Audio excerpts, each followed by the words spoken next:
Hello everyone, কি অবস্থা সবার? আশা করি তোমরা সকলেই অনেক বেশি ভালো আছো। আমিও ভালো আছি। অনেক দিন পর আমি একটা নতুন লং ভিডিও নিয়ে চলে আসলাম।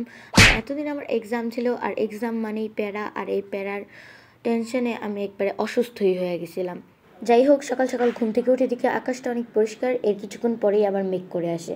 তো আমি ব্রেকফাস্টটা করে নেই। ব্রেকফাস্ট করার পরে হঠাৎ দেখি আকাশ এত কালো মেঘ করছে, আমি ভাবতেছিলাম স্কুল যাবো কী করে। তো নাস্তা খাওয়ার পরে দেখি আমার বাগিনা আমার জন্য তালের শ্বাস নিয়ে আসছে, আর এটা খাওয়ার পরে আমি তাড়াতাড়ি করে স্কুল যাওয়ার জন্য রেডি হয়ে যাই। রেডি হওয়ার পরে দেখি বাইরে বৃষ্টি পড়তেছে। তো আমি ভাবলাম রেডি হয়েছে এত কষ্ট করে, তাহলে কি না গেলে হয়। তারপর যেইভাবে সেই কাজ, আমি ছাতি নিয়ে বের হয়ে গেলাম। আর এত কষ্ট করে যাওয়ার পরে এর কিছুক্ষণ পরেই ছুটি দিয়ে দেয়, আর আমার ব্যাগের সব বই খাতা ভিজে গেছে। তোমরা কি ভাবতেছো আমি পড়ালেখা করতেছি? না, এগুলো সব ভিজাগুলো খাটের উপর শুকাইতে দিছি। 3-4 ঘন্টা বৃষ্টি হওয়ার পরে দুপুর 3টার দিকে আবার কড়া রোদ উঠছে, আর আমি আমার টেবিলে আমার বই খাতাগুলো শুকাইতে দিছি। মানে কি একটা অবস্থা, পুরোই আজ এরা বৃষ্টির মধ্যে কষ্ট করে স্কুল গেলাম, স্কুল ছুটি দিয়ে দিল, সব বই খাতা ভিজায় নিয়ে চলে আসলাম। আর আমার সব মেন নোটবুকগুলোই ভিজছে। এমনি পড়তে ইচ্ছা করে না, তার উপর যদি বই খাতা ভিজা থাকে তাহলে তো আরও বেশি কষ্ট। আর আমি এখানে তোমাদের ভালো করে দেখাইতেছি যে কতটা পরিমাণ ভিজছে, প্লাস আমার আম্মুকেও দেখাইতেছিলাম যে এত ভিজা গেছে তাহলে আর পড়া লাগবে না, 2 দিন পর থেকে আবার পড়তে বসবো না, সমস্যা নেই।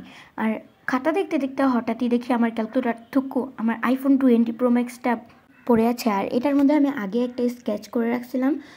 প্রথমে জেসো দিছি, অ্যান্ড তারপর হোয়াইট অ্যাক্রিলিক কালারের একটা কোট করছি, অ্যান্ড দেন স্কেচটা করছি আর রং করা শুরু করে দিছি। অনেকদিন পরে ভয়েস দেওয়ার কারণে আমি বেশি তোতলাইতেছি, আর ভিডিওর মাঝখানে বারবার আর আর আর অ্যান্ড এগুলো বলতেছি, কেন আমি জানি না। তোমরা আমার ভয়েসটাকে একটু ইগনোর করো। আর এই যে দেখো, আমার iPhone 20টা একটু বেশি হয়ে গেছে। iPhone 16 Pro Max-এর ফাইনাল লুক। কিছুক্ষণ পরে দেখি আমার ভাই আমাকে ডাকাডাকি করতেছে, আমার জন্য কি নাকি আনছে। তো এটাই খুলে দেখতেছিলাম, দেখি চিকেন পরোটা আনছে। জীবনের চতুর্থবারের মতো আমার জন্য কিছু আনলো, তাও নষ্ট। এর মতো জঘন্য পরোটা এর আগে আমি কখনো খাই নাই। তোমরা বিশ্বাস করো, তোমরা কেউ এই চিকেন পরোটাটা ভুলেও ট্রাই করো না। পরোটাটা খেয়ে আমি অনেস্ট রিভিউ দিয়ে দিলাম যে খুবই খুবই খুবই জঘন্য। ভালো করে দেখাই দিতেছি যে উপরের পাট কেমন ছিল আর ভেতরের পাট কেমন ছিল, পুরাই নষ্ট ছিল। যাক, তাও তো আমার ভাই আমার জন্য কিছু আনছে, আর এটা ডাস্টবিনেই যাবে। আয়না দিয়ে আমাকে বলতেছে আমি যেন তাকে চা বানাই দিই, চা খাওয়ার ইচ্ছা করতেছে। বাহিরে দেখে আবার বৃষ্টি পড়া শুরু হয়ে গেছে, তাই আমিও ভাবলাম যে চা বানানো যায়। চা বানাইতে বানাইতে একজন আসছে আমার কাছে মেহেদি দিতে, তো আমি দিয়ে দিতেছিলাম, যা মনে আসতেছিল তাই দিতেছিলাম, উল্টাপাল্টা দিছি। তারপরে সে বলতেছে ভালো হয় নাই।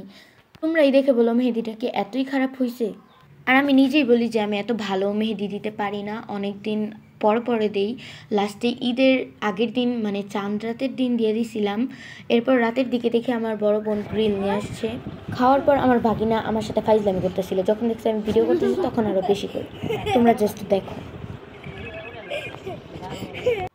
তো আজকের এই ভিডিওটা এই পর্যন্তই। তোমাদের কাছে যদি ভালো লেগে থাকে তাহলে অবশ্যই লাইক করে চ্যানেলটাকে সাবস্ক্রাইব করে দিয়ে যাও। Tata, thanks for watching.